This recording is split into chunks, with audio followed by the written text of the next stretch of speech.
Muito bem, seja muito bem-vindo, seja muito bem-vinda a mais um episódio do Daltoncast, Liderança Estratégica, o podcast dos líderes que fazem a diferença.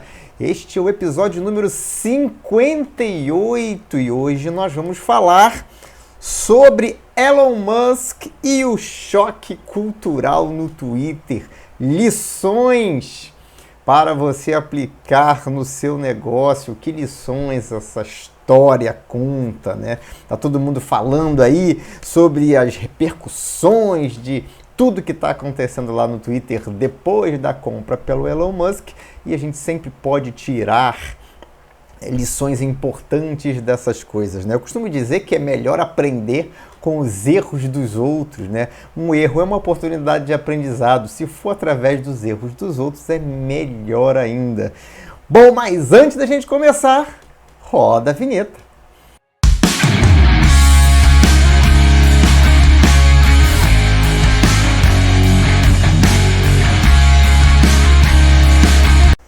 Muito bem. Vamos começar então. Eu não sei se você está acompanhando aí o que está rolando aí nos bastidores e aí o que está sendo divulgado, né? Nem tão bastidores, é assim. Bom, só para a gente entender, né? Se você não conhece o Elon Musk, dono da SpaceX, dono da Tesla, um dos maiores empresários, um dos homens mais ricos do mundo hoje em dia. E o Elon Musk usa muito o Twitter. Vou fazer um resumão aqui da história para quem não está acompanhando aí de perto, para quem não usa o Twitter ou para quem não está lendo sobre isso. Bom, o Elon Musk é o grande nome dos grandes empresários mundiais. Ele tem 100 milhões de seguidores no Twitter. 100 milhões de pessoas seguem o que o Elon Musk tuita, o que ele escreve lá no Twitter. O Twitter é aquela rede social de frases curtas. E sempre que o Elon Musk, em função da quantidade de seguidores que tem e da influência que ele tem, obviamente, sempre que ele tuita alguma coisa, o mundo toma decisões, o mundo interpreta, e já teve até casos aí ao longo desse ano de uma tuitada do Elon Musk alterar, por exemplo, o mercado de criptomoedas, né? Principalmente aí o Bitcoin, né? Então, quando ele fala que ele vai aceitar Bitcoin, as pessoas entendem que o Bitcoin é o futuro e aí o preço do Bitcoin sobe. Quando ele fala que ele vai vender Bitcoin que ele tinha comprado anteriormente, as pessoas acham que ele não acredita mais no Bitcoin, então todo mundo vende Bitcoin, o Bitcoin cai, o preço do Bitcoin. Então, essas especulações baseadas no que o Elon Musk fala lá no Twitter, escreve lá no Twitter, vem impactando aí já desde o começo do ano. E ele gosta de falar, gosta de se manifestar lá no Twitter, ele tem uma personalidade forte. E de uns tempos para cá, ele começou a criticar o Twitter. Na verdade, isso começa lá na época da eleição, da última eleição para presidente nos Estados Unidos, onde o Donald Trump concorria à reeleição contra o Joe Biden, né? E assim como aconteceu no Brasil, o Twitter cancelou várias contas robôs, várias contas que estavam disseminando informações de ódio, né? Disseminando fake news, aquela coisa toda que você acompanhou também aqui na nossa eleição aqui no Brasil. Então aconteceu antes lá. E o Elon Musk começou a criticar bastante, não só o Twitter, a política de restrição ou permissão da manifestação das pessoas, né? O quanto que é um direito das pessoas escreverem, e quanto que é o direito das outras lerem e entenderem que aquilo é verdade ou não, essa polêmica toda.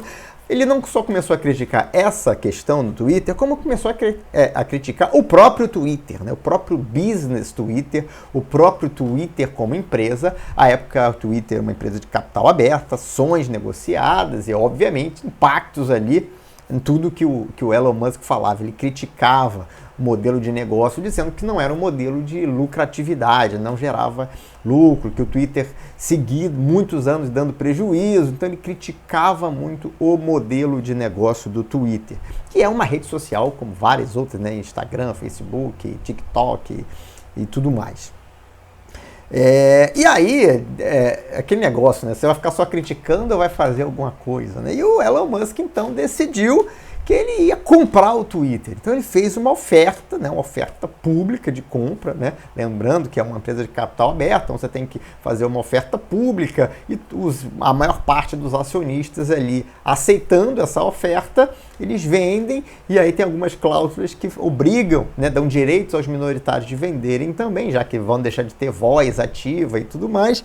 E aí ele fecha e tem a oportunidade ali de então fazer uma oferta para levar toda a empresa e fechar o capital da empresa. Tem alguns instrumentos e aí quem está inserido nesse mundo das empresas de capital aberto sabe mais, mas não vou entrar nesse detalhe aqui agora. Então tem algumas cláusulas lá no estatuto que fazem com que seja possível alguém vir fazer uma oferta, comprar a empresa e resolver, uma vez que tem todas as ações, fechar, né, o capital da empresa e ser o único dono. E teve uma discussão, né? Quando ele fez oferta, fez mais de uma oferta. A primeira foi recusada, a segunda já começou a ser aceita. E aí, uma vez aceita pela maior parte dos acionistas, pelo conselho de administração, que é quem representa os acionistas, começa uma etapa ali de due diligence, né? De auditorias para avaliar se as informações que são públicas são mesmo verídicas ou questionar uma ou outra. E aí, de novo, teve o Elon Musk dizendo que as informações eram falsas sobre isso, sobre aquilo, sobre contas falsas ou não. E então teve ali ele dizendo que ia desistir, já que a informação não era verdadeira, então ele desistia da compra. Só que aí tinha uma cláusula na oferta, que depois que você faz a oferta, você tem que honrar com a oferta, a não ser que você prove alguma coisa, e aí não tinha prova. Ou seja, uma verdadeira novela que se encerrou com o Elon Musk batendo o martelo e efetivando de fato a compra do Twitter, o que aconteceu aí no mês passado, né? Mês de outubro, final do mês de outubro houve, estamos aqui em 2022, né? Não sei se você está ouvindo esse podcast em 2023, mas em outubro de 2022, no final do mês, fecha-se então a compra do Twitter pelo Elon Musk. Muito bem, e a primeira coisa, e aí a partir daí começam as atitudes do Elon Musk enquanto novo dono da empresa. E o que o Elon Musk faz? Ao primeiro dia, ele já demite o presidente, toda a diretoria executiva do Twitter. Então já começa colocando todo mundo para fora, literalmente. As pessoas, inclusive, foram... as coisas foram colocadas para fora. Não foi uma maneira assim, bem, vai, né? Então as pessoas foram literalmente expulsas do Twitter. E aí, daí para frente, uma série de comunicados públicos e às vezes o público antes do comunicado interno. Então ele já começa dizendo que vai demitir 50% dos empregados do Twitter. Então ele já anuncia dizendo que esse negócio não dá lucro, temos que fazer alguma coisa, vamos começar cortando 50% do efetivo, 50% das pessoas que trabalham no Twitter, no mundo inteiro, inclusive no Brasil, né? E, obviamente, essa notícia gera uma apreensão enorme nas pessoas que estão lá fazendo o dia a dia do Twitter.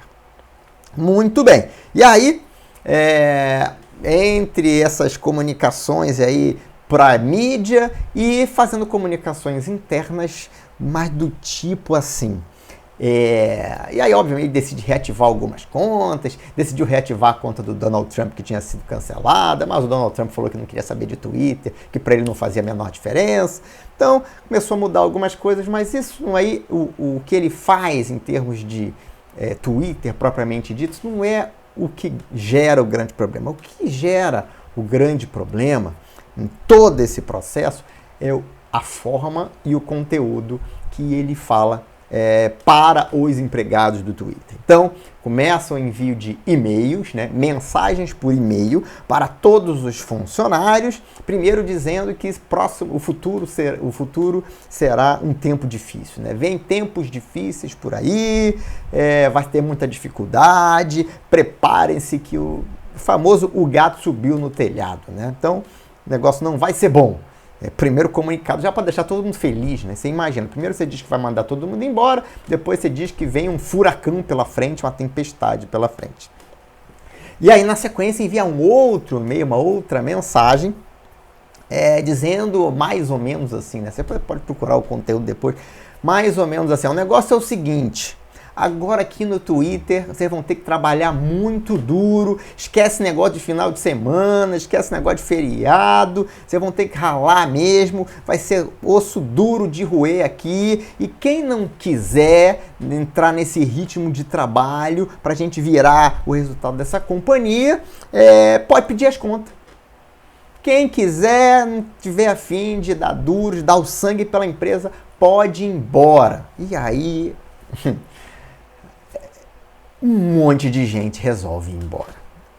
Obviamente, essas mensagens, esse tipo, esse teor, essa conotação, com esse sentimento, essa mensagem, obviamente, não é recebida pelos empregados e há uma verdadeira debandada de empregados, indiscriminadamente, independente de áreas que as pessoas estão, e você começa a ter ali rumores internos comprovados, não comprovados, justificados ou não, de que inclusive haveria a possibilidade do Twitter sair do ar, né? Então as pessoas responsáveis por resolver problemas tinham pedido as contas, os melhores teriam pedido as contas, e você começa a ter impactos operacionais no Twitter, rumores no mercado. Obviamente, agora não tem mais o problema de preço de ação, né? Se não é mais uma companhia aberta, então as pessoas começam agora a questionar o futuro do Twitter. E o clima que fica na empresa, obviamente, não é um clima nada agradável. Então, pessoas dizendo que o ambiente está péssimo para trabalhar, as pessoas que ficaram dizendo que o ambiente está péssimo para trabalhar. O ambiente, obviamente, se degradou com todo. Isso acontece, isso em um mês, né? Estamos agora gravando esse podcast aqui no dia 29 de novembro, um mês depois, mais ou menos, já está ali um clima de fúnebre dentro do Twitter. E as repercussões não param por aí. As repercussões, elas aparecem também junto aos clientes, né? Lembrando que quem é o cliente? Temos usuários do Twitter, né? Todo mundo que tem uma conta no Twitter publica lá, tem lá, obviamente, os influenciadores, mas você também tem as pessoas que pagam ao Twitter, os anunciantes que pagam para fazer anúncio no Twitter, assim como é no Instagram, no Facebook. Então, grandes anunciantes começam a suspender.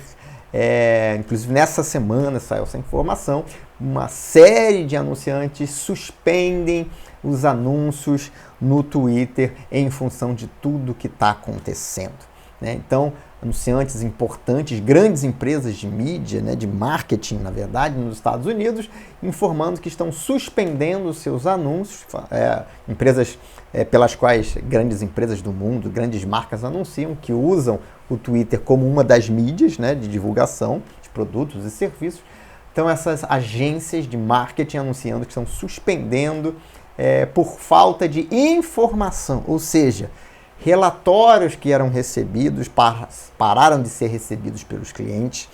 Pessoas que eram gerentes de conta, né, que atendiam aquelas agências, não respondem mais e-mail, não se sabe se as pessoas pediram demissão, foram demitidos, ninguém sabe o que aconteceu. Agora, foi um negócio caótico, né? Imagina, você é dono, um grande cliente que era atendido pelo fulano e o fulano não responde mais a mensagem, você não sabe nem se o fulano está trabalhando na empresa ou não. Então, as empresas resolvem, vamos parar esse negócio aqui que está estranho, está esquisito, eu não sei para onde isso vai. Não vou colocar dinheiro numa rede social que não sabe se vai continuar ou não. Olha o tamanho da encrenca, né? Isso em 30 dias depois de assumir. Obviamente significa perda de receita na veia, né? Porque os anúncios, a verba de anúncio entra todo mês. E aí, quando grandes anunciantes dizem que vão parar, suspender os anúncios, o dinheiro para de entrar. Então, o dinheiro para de entrar. E se já havia uma crise, um problema de resultado, imagina quando o dinheiro para de entrar. Uma outra questão interessante é a perda de usuários, né? A migração dos usuários. Nessa rede social, tecnologia, aplicativo, a saída é muito fácil, né? As pessoas só combinam, bora para o outro aplicativo ali e as coisas acontecem muito rapidamente. Inclusive um aplicativo indiano com um nome que em português tem a mesma pronúncia de uma palavra que é engraçada, ou tem gente que acha que é palavrão, mas o aplicativo KOO, se escreve KOO indiano e se lê cu. Então, muita gente ali criando contas. Na verdade, milhões de pessoas, mais de 1 milhão de pessoas criaram contas no aplicativo Ku para ter ali, que tem ali a mesma dinâmica ali de mensagens curtas do Twitter. E aí a oportunidade, né? O problema de uns, oportunidade de outros. Os donos, os indianos lá, donos do Ku, rapidamente perceberam essa migração, brasileiros entrando no aplicativo, 1 milhão em menos de uma semana, e rapidamente colocaram ali a galera para trabalhar, e hoje já tem até em português, né, tradução do aplicativo para o português. Antes não tinha, mas dado esse volume gigantesco, multiplicou por 10 a quantidade de usuários num prazo de pouquíssimos dias, simplesmente com o boato de que o Twitter ia sair do ar, de que não tinha ninguém mais para tomar conta daquele negócio. Então ali você já tem ali uma migração de 1 milhão de usuários só no Brasil para o aplicativo em 2, 3 dias. Oportunidade, pronto. Então risco de perda, obviamente, de público, né? E aí esse público que não está mais ativo no Twitter, não vai mais comprar nada que os anunciantes anunciam, então começa a ficar menos atrativo para quem anuncia. De novo, mais um fator de risco de perda de receita para o Twitter. Um caos total, né? Então você vê que o quanto que uma lambança corporativa, do ponto de vista de comunicação, do ponto de vista de pode causar no Twitter. E aí eu gostaria de fazer um disclaimer aqui. Por que eu gostaria de ampliar essa situação? Porque isso também pode acontecer em outros cenários. Eu não estou dizendo que eu sou contra a mudança de cultura no Twitter. Eu nem conheço a cultura do Twitter, mas o dono do Twitter, e aí você pode começar a criar o paralelo com o seu negócio, com a sua empresa, o dono entende que aquela cultura não é adequada.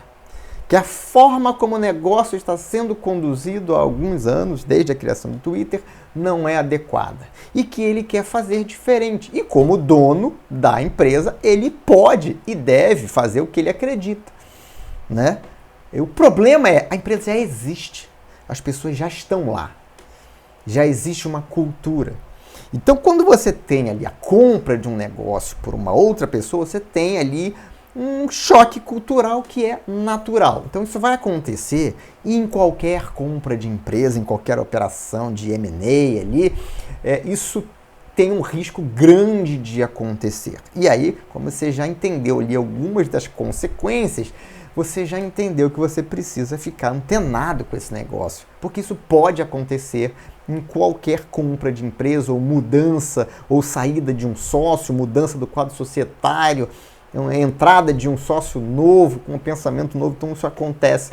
Eu já vi isso acontecer inúmeras vezes em empresas grandes, médias e até pequenas. Quando você muda, o dono muda a cara da empresa, muda a forma como as coisas são conduzidas. E é obviamente que isso tem um impacto na cultura da empresa. Então isso é importante você ficar ligado que isso pode acontecer com o seu negócio também. Não é só no Twitter, na Amazon ou em grandes empresas que isso pode acontecer. A grande questão aqui é que muitas das vezes, de novo, é necessário. Então o Twitter dando resultado negativo, agora tem um dono que botou dinheiro, botou literalmente bilhões de dólares nesse negócio, e obviamente ele está fazendo isso porque ele está visando o lucro, né? Ele está entendendo que aquela plataforma pode gerar um resultado e pode valer mais do que aquele valor que ele pagou. Por isso é que ele comprou, né? De novo, ele não comprou só de birra, pode ter comprado também pela birra, mas obviamente ele é um homem de negócio, ele está olhando um negócio. Então as pessoas, quando compram as empresas ou quando entram em negócios para serem sócios de empresas, obviamente estão visando o lucro. E aí quando você tem esse choque cultural, você tem todas essas coisas que podem acontecer, que você precisa considerar, que nós vamos falar aqui. Como não fazer, como fazer diferente. Outras situações podem acontecer que podem levar a esse choque cultural, né? Por exemplo, quando o dono da empresa ele olha para o seu negócio, chega um momento, você está crescendo ali, né? O negócio está funcionando, você está focado em crescimento, Chega uma hora que você começa a perceber que para você continuar crescendo ou para você manter a sua posição, você tem que começar a fazer as coisas de forma diferente. Você tem que profissionalizar mais a sua empresa. Você tem que criar processos, tem que formalizar coisas que não estão formalizadas. Você tem que organizar coisas que estão desorganizadas para que você continue crescendo, para que você passe para o próximo nível dentro do seu negócio. Então tem esse momento que o empresário ou que os sócios olham e falam, agora a gente precisa dar uma arrumada aqui. E essa arrumada de casa implica muitas vezes em você estabelecer coisas que não são feitas, ou você proibir práticas que são realizadas, ou você inserir novas práticas. Então isso acontece também. A grande questão é como fazer isso de forma a minimizar impactos negativos e a potencializar impactos positivos. Porque se você vai fazer uma mudança, está entendendo que essa mudança é para melhorar. Ninguém muda alguma coisa pensando assim, vou dar uma... Não vou falar esse nome, ia falar um nome feio aqui.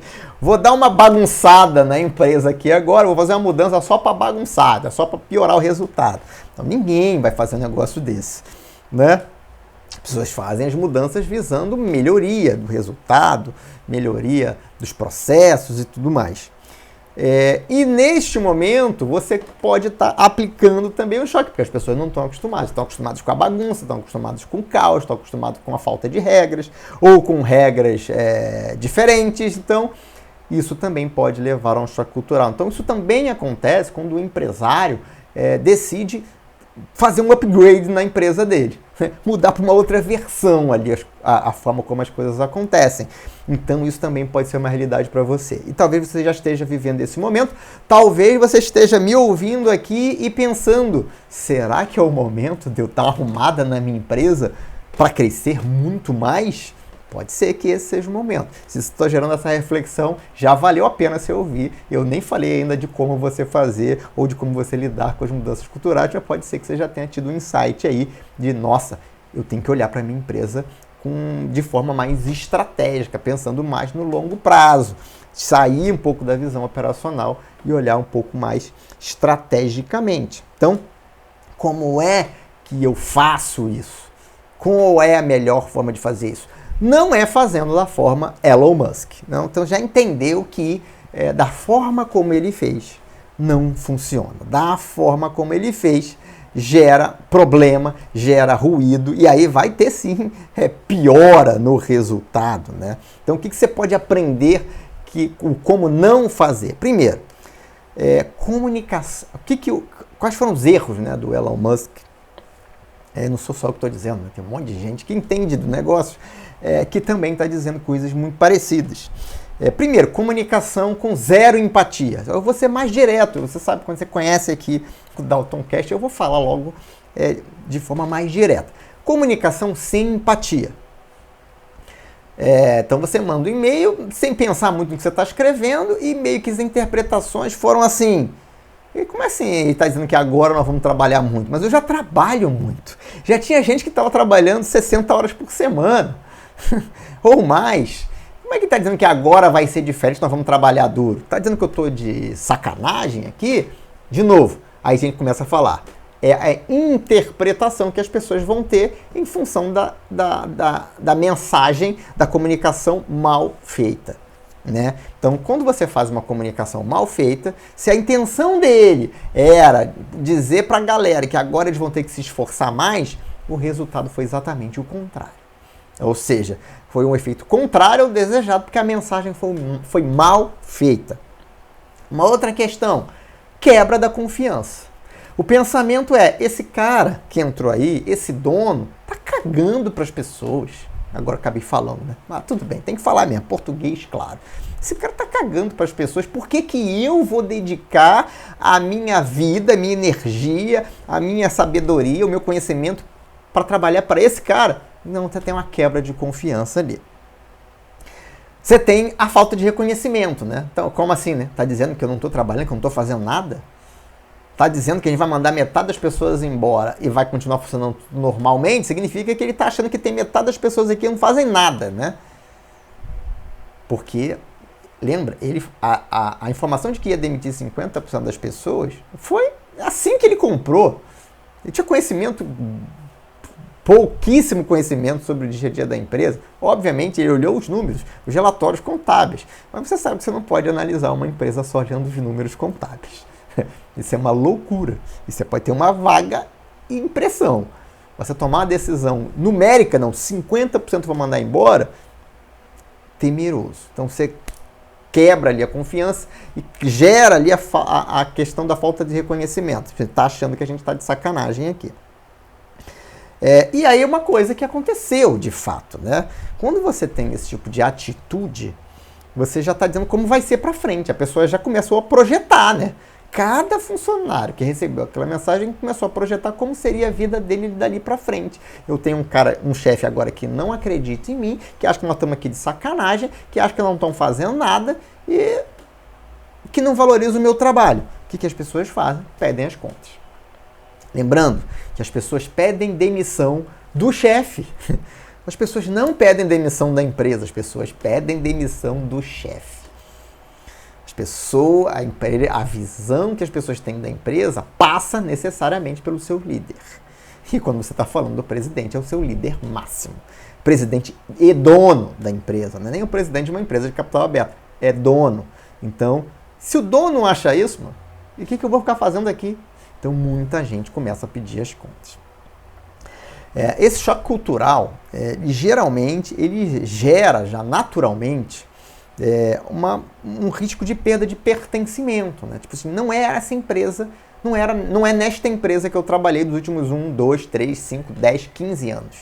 As pessoas percebem isso claramente. E isso já gera um sentimento de não quero mais ficar. A questão do sentimento de pertencimento é uma coisa muito poderosa, para o bem ou para o mal. Quando esse sentimento existe, a pessoa se sente parte daquilo, ela luta por aquilo. Ela quer ver o melhor daquilo. Quando ela acha que ela não pertence mais, ela deixa de se importar. Não vou dedicar meu tempo para esse negócio aqui, eu vou embora. Ou pior, né? Nem vai embora, mas vai ficar fazendo corpo mole ali. Tem até um termo para isso agora. E não vai dar o melhor de si. Esqueci, fugiu agora o termo novo. Novidade, mas basicamente não estou nem aí para esse negócio. Estou aqui só para cumprir tabela. Esse, então, gera, né? Os inconformados saem ou ficam lá fingindo que estão trabalhando. Isso acontece sempre. Eu lembro contando agora para vocês, lembro do que eu li no livro Sonho Grande, né? Fala sobre a história da Ambev ali, né? Como a Ambev se tornou a empresa que é hoje. Desde ali do Banco Garantia, começa contando a história ali do trio, né? Jorge Paulo Lemann, Beto Sicupira e Marcel Telles. E chega um momento onde eles têm uma fusão com a Interbrew da Europa, uma das grandes cervejarias europeias, pertence lá a 3 famílias e tudo mais, então tem toda uma história que é contada no livro. E apesar dessa fusão, na prática, significar que a Ambev foi comprada pela Interbrew, por causa do tamanho, do valor e tudo mais, a Interbrew queria o modelo de gestão dos brasileiros. Então, a fusão gerou o seguinte, quem fica, na verdade, com a maior parte das ações foram as famílias europeias. E depois a história nos diz, e a gente que conhece mais essa história sabe que o trio acaba recomprando ali, compra na surdina ali ações da nova companhia e acaba tomando de novo o controle. Mais uma jogada de mestre, né, dos empresários brasileiros, dos 3. Só que quando a Interbrew compra, ela quer trazer o modelo porque a Ambev é mais eficiente do que as cervejarias europeias. As cervejarias brasileiras são mais eficientes, o resultado é melhor. Então eles estão de olho nessa fusão porque eles querem ficar mais ricos de novo, né? Não é porque eles gostavam dos brasileiros, não é porque eles viram a possibilidade de ter uma empresa maior com uma lucratividade maior. Então eles trazem os brasileiros, levam, né, os brasileiros para a Europa para tocar a nova empresa. E quando os brasileiros chegam na Europa, eles começam também com choque cultural, até porque esse era o modelo que existia na Ambev desde o Banco Garantia. Era um modelo de choque cultural, porque você obviamente não produz resultado, não melhora o resultado, não aumenta a lucratividade fazendo perfumaria. Você tem que mudar realmente a cultura da empresa. E é uma cultura de eficiência, de corte de gastos. E aí você começa a cortar os gastos pelos que são obviamente desnecessários, né? Então, quando os brasileiros chegam nas fábricas europeias, não vou nem dizer das fábricas que foram fechadas, porque não precisavam mais existir, do ponto de vista de distribuição e logística, a outra fábrica produzia um volume equivalente, não fazia sentido ter mais uma estrutura, eles desmobilizaram e mandava todo mundo embora. Não vou nem falar sobre isso, mas vou falar sobre coisas assim mais fúteis, vamos dizer assim, né? Tipo, os executivos viajavam de classe executiva, voo de 1 hora, 2 horas ali pela Europa. E acabou a classe executiva. Viagem é todo mundo classe econômica. Classe executiva só se justifica para um alto executivo se a viagem dura mais de 10 horas, uma viagem intercontinental. Se não, é classe econômica. Esse negócio de sair no meio da tarde para jogar tênis, acabou esse negócio, para trabalhar até o final do expediente. Então, a cultura dos executivos europeus da cervejaria Interbrew foi radicalmente alterada. E, obviamente, muitos deles, a maior parte deles pede as contas, pede para sair, porque eles estão acostumados com uma empresa que não existe mais. Então, de novo, choque cultural gerando a absoluta ausência de pertencimento. E é de propósito, né? Os executivos não queriam na empresa pessoas que tivessem a mentalidade, a cultura de uma empresa que gastava dinheiro à toa, onde o mais importante ali era manter seus benefícios pessoais em detrimento do resultado da companhia. Então, isso aconteceu também. Na Ambev, na verdade, isso aconteceu já no caso lá do Banco Garantia, né? Quando o Banco Garantia começa a comprar empresas. Mas vamos falar isso mais na frente, outro case ainda falando aí um pouco do que faz de certo, né? Do que é a melhor maneira de fazer. Estamos ainda falando dos motivos pelo qual o que o Elon Musk fez detonaram o Twitter, ou estão detonando o Twitter. Uma outra coisa é o seguinte, né? Algumas decisões para serem tomadas, se você compra uma empresa, quando você entra, ou quando você tem que fazer uma mudança na sua empresa, você tem que definir ali um nível ótimo entre urgência e caos, né? Por quê? Se você fizer muito rápido, sem pensar, sem planejar, a primeira ideia que vem na cabeça, ou com tomar decisões motivadas unicamente pela emoção, você vai criar caos na sua empresa. Você vai criar caos. Então, quando ele começa a agir e a dizer que vai cortar 50% e a mandar e-mail à torta direito, e-mails mal escritos, né, na melhor das hipóteses, ele não previu que as pessoas iam embora, ele não previu a perda de recursos importantes, recursos-chave, recursos inclusive que iam gerar perda de receita. Se ele tivesse percebido isso, se ele tivesse parado para pensar nisso, talvez ele não tivesse feito da forma como ele fez. Mas, obviamente, ele quis implementar de forma mais urgente e aí ele acabou implantando, não mudanças positivas, mas mudanças que geraram um impacto negativo enorme. Você mandar, imagina, né? Se é uma empresa, imagina se na sua empresa, no seu negócio, você vou mandar 50% das pessoas embora. Olha só, agora vai ser assim, quem não quiser vai embora. Aí 60% do seu time comercial vai embora. Ou 60% do seu time de atendimento ao cliente vai embora. Aí o cliente liga, não é atendido. O cliente quer colocar um pedido, ele não consegue. Aí quer fazer o quê? Ele vai pedir no concorrente, óbvio. Ele vai falar assim, ou ele vai desistir de você, ou ele vai trocar para pro seu concorrente. Né? Você não consegue fazer um pedido, você não consegue comprar nada de você, ele vai comprar em outro lugar, porque ele precisa, né? Se ele está comprando é porque ele precisa. Então imagina você fazer uma lambança dessa. Você tira o time comercial, deixa o cliente sem ser atendido. A urgência que gera o caos, né? Obviamente também não previu migração de usuários, não previu suspensão da conta de anúncios, não previu nada. E, obviamente, a urgência, sem pensar, sem planejamento, gera o caos. Então você pode ser urgente, eficiente e estratégico, né? Ele poderia ter feito diferente. Então tomar decisões no calor da emoção, tomar decisões sem planejamento, leva ao caos. Então, coisas que o Elon Musk fez e que geraram um resultado muito ruim para ele, né? Que é o dono da companhia agora.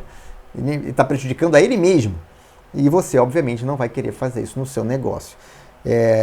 E quando eu falo emocional, é porque havia, né? Ele entrou na empresa com aquele sentimento de revanchismo, de que eu vou acabar com isso, de que eu fui enganado lá no meio da compra, e aí ele entra com esse sentimento de revanchismo, eu vou mandar todo mundo embora mesmo e não quero saber de ninguém. Aí depois tentou reparar, no final tirando foto com alguns remanescentes ali e tal, com as pessoas que estão fazendo de conta que estão felizes e tudo mais.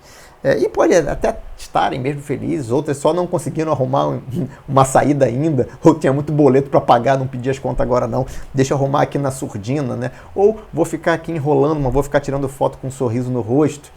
Então, é isso que gera quando você toma decisões precipitadas desta forma. Agora vamos lá, né? Qual é o jeito certo, então, Dalton? Fala para mim, Dalton, qual é o jeito certo? Me ajuda aí. E nós estamos aqui para isso, né? Para te ajudar. É para isso que a gente grava aqui o DaltonCast. Como é que eu faço um processo desse? Entrei na empresa ou percebi que tinha que dar uma organizada, agora é hora de organizar a casa, quero profissionalizar a minha gestão, quero pensar de forma mais estratégica, quero mudar de nível, quero passar de fase, quero passar para outro nível no mundo corporativo. Como é que eu faço? Bom, primeiro de tudo, se você está entrando na empresa, se você não é o dono da empresa, você está entrando agora na empresa, está assumindo uma empresa que não era sua, uma coisa muito importante é você começar entendendo como as coisas funcionam antes de tomar a decisão. Você pode até ter algumas ideias, mas você precisa entender o negócio que você está entrando. Então, de novo pegando o caso do Banco Garantia, né? Banco Garantia, quando ele começa a comprar a empresa, a primeira empresa que eles compram é a Lojas Americanas, que existe até hoje. Inclusive, a sede das Lojas Americanas era lá em Niterói, onde eu morava antes de vir aqui para Manaus. E aí, quem vai? Aí, o que o trio faz? Escolhe um, se não me engano, acho que é o Beto Sicupira que vai. Não lembro se é o Sicupira ou se é o Teles. Acho que é o Sicupira. E aí ele vai. Como é que ele vai para a empresa? Primeiro de tudo, quando o banco comprou a Lojas Americanas, o Beto vai não como dono, presidente ou diretor. Ele vai numa posição de consultor para conhecer a empresa. Então ele vai como observador, não é nem consultor, observador. Então ele está lá, ele chega lá com a mochila dele, de estilo, né? Que é clássico da Ambev. Que já era no Banco Garantia, óbvio. Ele chega lá, calça jeans, camisa polo, com a mochila dele nas costas, ninguém sabe quem ele é, ele entra na empresa e fica circulando pela empresa. Apresenta, né, e tal, né, passa pela recepção e ele fica circulando lá pelas lojas, pela administração, pela empresa, fazendo pergunta. Inclusive tem um caso engraçado que ele está passando ali nas docas, né, vendo como é que as mercadorias chegam, né, recebimento de mercadorias, entendendo ali o processo de recebimento das mercadorias. Lembrando, ele era banqueiro, ele não entendia nada de varejo. E ele entrou no negócio como dono, um dos donos. Então ele precisava entender aquilo. Inclusive, conta no livro que ele, inclusive, ajudou a descarregar caminhão. Ele estava passando ali, o cara olhou, o cara, pô, amigo, dá a mão aqui. E ele foi, deu a mão lá, ajudou a descarregar o caminhão. Ele estava entendendo o processo, entendendo como as coisas funcionam, entendendo quem era quem fazia o quê, quem era importante, quem não era, como é que o negócio funcionava. E aí, depois que ele teve esse entendimento, aí sim ele entrou como presidente. Aí sim ele vestiu o boné de presidente. Falou assim, ó, o negócio é o seguinte, vocês me viram circulando aí, eu sou o novo presidente. E como primeira diretriz, ele chamou a diretoria e começou mudando a forma de remuneração. Entenda, ele não mandou ninguém embora, a princípio. Ele começou dizendo que, olha, a forma de remuneração agora é com base em meritocracia, resultado, vocês ganham bônus todo ano e não fazem nada, então agora, com esse resultado pífio, agora o bônus está atrelado a resultado. Houve uma insurgência lá, de novo, né? Quebra do pertencimento, essa empresa não é a empresa que eu estou acostumado, e os diretores acabam sendo demitidos. Todos eles. E aí ele começa, só que ele já conhece o negócio, só que ele já entendeu quem que ele precisava colocar no lugar daqueles diretores e que modelo que ele precisava colocar de gestão, porque ele já tinha entendido Obviamente que não todo negócio, né? A gente está falando de alguns meses nesse processo, mas ele já tinha entendido ali o básico e ele tinha entendido o que era bom, o que era ruim. Então é entender o funcionamento da empresa. Lembre sempre, informação é a melhor base para tomada de decisão. Não é achismo, não é empirismo, não é teoria, é informação, teste, prática, experiência. É isso que você tem que usar para tomar decisão. A informação é muito importante. Segundo ponto, mapear, e aí não importa se você está chegando agora ou se você quer mudar, se você já está na empresa. Mapear as pessoas e os cargos críticos. Né? Deixa eu ver aqui na minha empresa, no meu negócio, quem são as pessoas críticas? Quem são as pessoas importantes? Quem é que faz o negócio acontecer de verdade? Muito bem. Eu tenho pessoas para substituir essas pessoas? Eu tenho os imediatos ali para entrar no lugar delas? Não. Bom, eu vou começar a implementar um processo de mudança. Pode ser que essas pessoas não queiram mais trabalhar na nova empresa, num novo modelo, numa nova cultura. Eu tenho que entender quem são essas pessoas. Eu tenho que começar a me preparar para a possibilidade de perder essas pessoas. Lembra? Inteligência e planejamento. E aí eu começo a ter um plano de contingência. Bom, não, se essa pessoa sair, tem essa pessoa aqui que é muito boa, que ela poderia vir a substituí-lo. Se essa pessoa aqui sair, não tem problema. Essa área aqui, ela tem pouca importância. Esse outro gestor aqui pode assumir tranquilamente essas duas áreas. Ou se essa pessoa sair aqui, era uma pessoa fácil de encontrar no mercado, eu faço um processo seletivo e coloco essa pessoa aqui no lugar. Então entender, mapear as pessoas-chave e montar o seu plano de contingência antes das mudanças. E aí você vai entender quais são as mudanças que precisam ser implementadas e você vai para a implementação das mudanças. O que você faz? Você comunica as pessoas. E aí isso tem que estar muito claro para você. Você tem que entender qual é o teu motivador. O que está te motivando a fazer aquelas mudanças todas? Por que você está mudando as coisas que precisam ser mudadas? E isso precisa ser a linha mestra da tua comunicação. Essa transparência você tem que passar para as pessoas. Então, você vai planejar a sua comunicação para as pessoas. O que é planejar a comunicação? É entender primeiro qual é a intenção que eu tenho nessa comunicação. O que eu espero que aconteça quando eu começar a falar sobre as mudanças. Eu quero que as pessoas entendam, compreendam e fiquem motivadas porque isso vai ser bom. Vai ser bom por quê? Aí você tem que entender por que as pessoas vão acreditar que vai ser bom para elas, né? Porque as pessoas só vão topar a mudança se elas entenderem que elas são beneficiadas pela mudança. Mas não vão ser. O máximo elas vão manter o emprego. Ok, isso é um benefício. Se você acredita que a sua empresa é uma empresa boa para se trabalhar, isso é um benefício. E aí você entendendo isso, tem que entender quais são as possíveis reações. O que pode acontecer? Vai gerar insegurança, vai gerar incerteza. Isso vai acontecer, principalmente se você não conseguir ser claro o suficiente na sua comunicação. Ou mesmo que você consiga, as pessoas podem duvidar delas mesmas. Eu não vou conseguir, nessa nova empresa eu acho que vai ficar difícil para mim. Então isso são possíveis reações. Você tem que estar preparado para acolher as pessoas, tem que ser uma linha de mão dupla. Não pode ser eu mando a comunicação e eu não vejo resposta. A coisa mais importante da comunicação é justamente a resposta, que você não vai ter quando você manda um e-mail para todo mundo automático e nem recebe as mensagens de retorno. Então, ver a reação das pessoas e abrir para as pessoas falarem, ou naquele momento, ou no momento posterior, que às vezes elas não conseguem pensar naquele momento, é estado de choque mesmo. Mas você tem que ter o canal de retorno, de feedback da tua comunicação. E você precisa entender e acolher essas respostas, esse retorno, independente do que seja. A pessoa pode ficar revoltada, irritada por algum motivo, você tem que dar espaço para ela falar e aí, obviamente, tratar, né? Olha, este não é a hora nem o lugar, depois vamos falar em particular, e você deve, sim, falar em particular e entender a percepção daquela pessoa.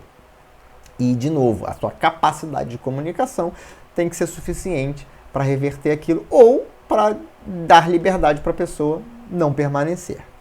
Então, honestidade é importantíssimo nessa comunicação. Não adianta você tentar inventar uma história, mentir, porque as pessoas vão perceber isso.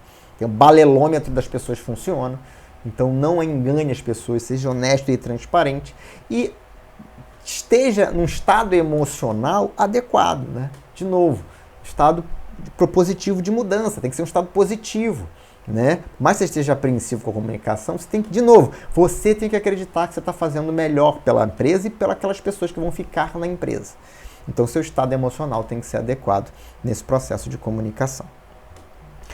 Uma outra coisa muito importante nesse processo de mudança de cultura é você trazer as pessoas que são importantes, né? Uma vez que você comunicou aquilo, você trazer as pessoas que são chave. Quem são as pessoas que são os influenciadores da empresa? Quem são as pessoas que têm o potencial de trazer ideias e de fazer o como, né? Porque normalmente você pensa no quê, e aí você traz o time para fazer o como. Olha, precisamos fazer isso, mas vocês estão no jogo, vocês estão no dia a dia, vocês são as pessoas importantes. Como é que podemos fazer isso da melhor forma possível, já que o nosso objetivo é chegar aqui? Então, quando você envolve as pessoas-chave na mudança, a mudança não é mais sua, a mudança passa a ser da organização, do time, da equipe. E a mudança, quando ela é desenhada e elaborada pelo time, ela tem muito mais consistência, muito mais chance de dar certo, e muito mais chance de ser aceita pelo time, porque ela foi construída pelo time, para o time.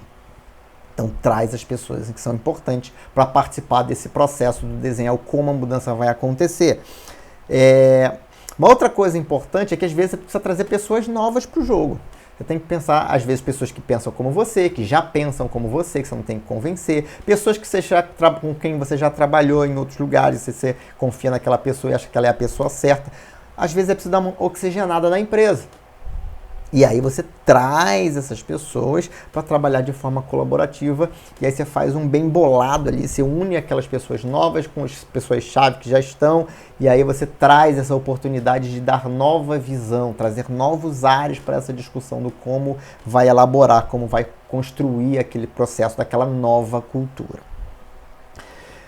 Muito importante também é nesse processo coisas que não estão claras, regras que não são obedecidas, serem formalizados. Então é hora de formalizar políticas, hora de formalizar códigos de ética, códigos de conduta, hora de formalizar coisas, de dar transparência para código de cultura, o que você espera dessa nova cultura, como é que ela vai ser, como é que ela vai funcionar. Eu tenho aqui episódio que a gente fala especificamente de cultura, mas é hora de formalizar isso tudo. Então, formaliza isso tudo, deixa transparente, publicado, na parede, se for o caso, desenhado. Isso tem que ficar claro para todo mundo. Regras têm que ser claras. E, obviamente, que nesse processo todo você vai ter os dissidentes, né? Você vai ter as maçãzinhas lá que não se adequam, que estão revoltadas, que não querem mais, que acham que não pertencem, que vão começar a jogar contra, a remar contra. E essas pessoas precisam ser identificadas rapidamente e precisam ser eliminadas cirurgicamente. O que são eliminadas cirurgicamente? Sem estardalhaço. Né? Você identificou que aquela maçãzinha ali está estragada, está prejudicando o time, está jogando contra, sem alarde. Se já tiver uma pessoa para substituí-la, ótimo. Se puder tirar logo e substituir depois, com mais calma, lembra processo de seleção, tem que ser bem elaborado, bem feito. Se puder ser feito, faz logo. Se não, faz o mais rápido possível um processo seletivo e para tirar aquela maçãzinha dali. E você vai tirar, não precisa dizer nada, não precisa estressar nada. De novo, elimina os dissidentes, tira aquelas pessoas que vão jogar contra essa nova cultura, ou porque não se adaptaram, ou porque acham que não pertencem mais, ou porque não gostam de você. Tem gente que nem vale a pena. Então, se aquela pessoa ali é identificado como maçã podre, e aí você pode classificar o seguinte: aqueles que estão a favor da mudança, que estão dando o seu melhor, aqueles que estão neutros, essa vai ser a maioria, que estão neutros ali, estão esperando para ver, estão dando um voto de confiança ali, mas estão ali ainda receosos, e você tem aqueles que jogam nitidamente claro contra, e esses não tem jeito, esses você tem que sair. Então, seu trabalho é aproveitar os que já estão engajados, trazer mais gente para esse time dos engajados, os que não estão engajados, tentar engajar. Nem todos vão, alguns vão ficar aí fazendo só porque tá escrito, mas vão fazer, tá bom? É melhor do que nada. E tem aqueles que não querem, pirraça, revolta, nhenhenhé, aí tira logo aquilo, elimina logo essas pessoas para que elas não gerem mais problemas. Ajudei você, compreendeu, ficou mais claro como você pode tocar esse processo de choque cultural dentro do seu negócio? Eu espero que sim. Se não, volte, ouça de novo, anote, faça as suas considerações, as suas reflexões. Eu utilizo isso aqui, utilize aqui esse conteúdo como uma base, uma estrutura para você refinar a tua estratégia para a tua empresa, modela conforme a sua realidade, porque obviamente cada caso é um caso, não tem receita de bolo, a vida seria muito fácil se fosse assim, né? Tem uma receita para fazer qualquer coisa, mas não tem, e é por isso que você precisa adquirir conhecimento, conteúdo, refletir, pensar, bolar a tua estratégia em cima desse espaço que eu coloquei aqui, atenta para essas questões e implementa a mudança cultural que você precisa implementar no seu negócio. Se pintar alguma dúvida nesse processo de reflexão e você quiser trocar uma ideia comigo, fique à vontade, mande uma mensagem para mim, entre em contato. Aqui tem um link no meu perfil para você entrar em contato comigo, tem o meu WhatsApp, você pode entrar em contato, eu não sei se você está ouvindo no seu aplicativo de podcast favorito, se você está assistindo no YouTube, mas formas existem lá no meu site, tem daltonribeiro.com.br, no meu perfil do Instagram, daltonribeiro.oficial, aproveita lá para me seguir, para ficar sabendo dos próximos episódios, quais serão os temas, né, dos próximos episódios do Daltoncast, para você não perder nenhum que seja interessante para você. E se quiser mandar um e-mail é contato@daltonribeiro.com.br. E se você precisar então de ajuda, é só entrar em contato comigo que eu vou ter um imenso prazer em te ajudar, ou manda um direct aqui, uma mensagem de áudio aqui no Spotify. Aí fique à vontade para entrar em contato comigo. Se você quiser ainda uma ajuda mais próxima, eu ofereço mentorias, consultorias em diversos modelos e com certeza um vai ser exatamente aquele que você está procurando para levar o seu negócio para o próximo nível. Muito obrigado pela sua audiência. Nós vamos ficando por aqui. Um grande abraço e até o próximo Daltoncast Liderança Estratégica, o podcast dos líderes que fazem a diferença.